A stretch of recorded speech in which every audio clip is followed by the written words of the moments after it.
Hey everybody, it's Colin Martin. We're here with another edition of Hump Day Highlight. We have a really special guest today. We have Brian Chustz, who is a financial advisor at Derbend Asset Management. He serves on our board of directors and in fact will be chairman of our board in the year 2022. So he's in the barrel. Brian, welcome to Hump Day Highlight. Yeah, good morning, Colin. Thanks for having me. Not a problem. Well, look, before we get to the serious stuff, we got to talk a little football. Your national champion LSU Tigers didn't look too good a week and a half ago, but they came roaring back this weekend. So I think the ship's turned around a bit. Well, I'll tell you what I've told everybody. After last year, I'm good for about a decade. So, I still have a smile on my face from last year. It was a lot of fun and certainly enjoyed it. But yeah, I don't think we'll be able to replicate that year for a while. Yeah, well, try a 40-year wait. That's all I'll say. I mean, it's been a long drought at the University of Georgia. Well, look, tell us. Yeah, thanks. Thanks for not rubbing salt in the wound. Tell us about what do you do at Derbend Asset Management? What's your kind of niche over there? Just tell us about what you do. Sure. So our firm is significantly different than a lot of other firms in the sense that I'm also an attorney, and so we not only help clients with those financial needs that you would expect, certainly full financial planning. We're a full fiduciary firm in the sense that we are strictly fee-based. There's no commissions. We don't do any insurance or have any transactional costs associated with what we do. So we really are pulling in the same direction as our clients as it relates to how we manage their funds. But what we do is we bring together the legal and the financial space. So as you can imagine, clients have many questions about estate planning, or if they're business owners, they have corporate issues. If they have partnerships, there may be buy-sells. And so what we try to do is give a more comprehensive and holistic evaluation for them and really serve as their personal attorney, as well as the folks who help manage their wealth. Yeah, that's interesting. Now, you're not from Fayette County originally, not from Peachtree City. You landed here. Tell us about how you got to our part of the world. Sure. So it's a wonderful story in the sense that it's worked out so well for us. We love it here. When I say we, I mean my wife, Erin. She's an attorney at Lawson & Beck in Peachtree City and does estate planning and real estate. I keep a of counsel position with Lawson & Beck as well. And then we have two daughters. Annabelle is 4.5 and Claire is 1.5. And so we've started our family here in Peachtree City and love it. I'm originally from Hammond, Louisiana, which is just north of New Orleans.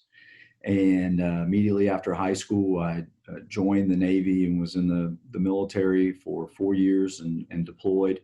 Came back and went to LSU and then ultimately law school at LSU. My wife is from North Louisiana and went to LSU for both undergrad and law school. And basically what I tell people is I'm from Swamp People and she's from Duck Dynasty. And that kind of covers both your stereotypes there. And we were both working as attorneys in Baton Rouge and really enjoyed it. We've got lots of friends and family there that we still visit, but we knew we wanted to start our family somewhere else. And I have a cousin who flies for Delta, and we knew of Peachtree City and we came to visit. I'll never forget, we drove all the way through the night one night to come visit. And it was quite literally a Chamber of Commerce day. And we played golf and toured the city, and we just knew this is where we wanted to be. And so fast forward, it's been 7 years now to the month that we moved here, and it's been wonderful. Yeah, well, that's great. We're so glad to have you here. Speaking of Chamber of Commerce days, you've guaranteed October 21st is going to be a Chamber of Commerce day because that is our golf tournament, and you chair that golf tournament. And we appreciate that. So maybe give us a little preview. Yeah, I'm glad you brought that up. So we've been really fortunate over the last several years to have great weather, and no doubt it's going to be a great event again. Chairing that event has been amazing, and to do it with Sal Longo, who's the co-chair, is great. We really have made some slight modifications to the tournament this year so that we're being respectful and cognizant of any COVID issues, but it's going to be right at the same level as what everybody is used to. A great opportunity to come out, enjoy the course, have a great time. As you mentioned, the date, it's going to be at Braylon Golf Club. We still have some sponsorships available. Unfortunately, we're sold out for golfers, or I guess fortunately, we sold out for golfers. But volunteers and sponsors are still available, and please contact the Chamber if you have any questions for that. We'd love to get you in. And if you haven't participated before, it's a wonderful event. And this year it's going to be at Braylon, which is a bit of a change, but Braylon looks terrific. So we're excited to have it there. So you've been involved now, as I said, you're on the board, about to be chair-elect starting January 1st and then chairman in 2022. You've been involved in the golf tournament for a long time. What do you get from being a member of the Chamber of Commerce? So if you give me a second to explain, really a lot. I'll never forget this. So it is 6 years ago, we're at the Chamber Golf Tournament. My wife and I had just moved here and we wanted to get involved. And so we joined the Chamber and we're volunteering. And a group of guys come up and they're playing music and one of them's wearing an LSU shirt. Well, it was Matt Ramsey, Mark Gray, Nick Greco, and I can't remember who the fourth guy was. So we meet Nick Greco, who's from Louisiana, who ultimately ends up hiring my wife as an associate and helps us get our house, and we're next door neighbors now on the Braylon course, spitting distance from where we met him, okay?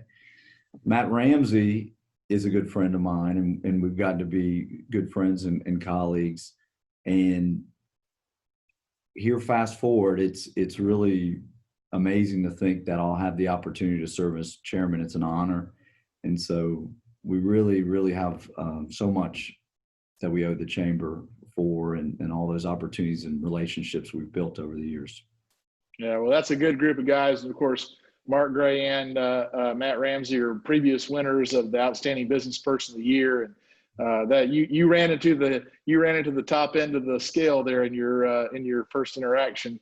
Well, we're going to end it on our what we call the 3 H's: the highlight, your hero, and what you're hopeful about in the future. So let's start with hero. That's always a good one to start with. Who's your hero? Man, without question, my grandfather, Fred Trapp, he passed away last year. He's a World War II veteran, and just a phenomenal man. Had so much to do with my brothers and I and our raising and work ethic and just the core values that we hold. The three of us, we owe so much to him, and just an amazing influence on our life. And we were very fortunate to be so close with him. That's awesome. That's very awesome. Tell us about a highlight, either personal, career, whatever you think's been a highlight for you. It's got to go to family first, as always. Just having children now and watching them grow and teaching them things and seeing how they explore and discover the world it's a highlight every day. It's a lot of fun. That's awesome. That's awesome. Well, you do have a beautiful family. I will attest to that. And then finally, what are you hopeful about in the future? Yeah, I'm just extremely optimistic for the future of our country and this community. I know that it seems like there's a lot of division out there, which is common around elections. But if you really look back at history and what this country has been able to overcome, there's nothing when we come together and work collectively for a common purpose we can't overcome. And I think we're going to do that. We're going to see that going forward. And then just here on the local level, when you look at the opportunities and the blessings we have in this community, what we're able to achieve probably in the next 10 or 15 years, it's going to be extraordinary. And so just to be here and observe it and hopefully be a part of it is going to be wonderful. So I'm really hopeful for that. Well, I agree with you 100% on that. I'm very hopeful about those very same things. Well, Brian, thank you for being involved in the Chamber. Thank you for your leadership in the Chamber. We're looking forward to the golf tournament, and just thanks for your leadership on that. Folks, that wraps up another edition of Hump Day Highlight. We will see you next week.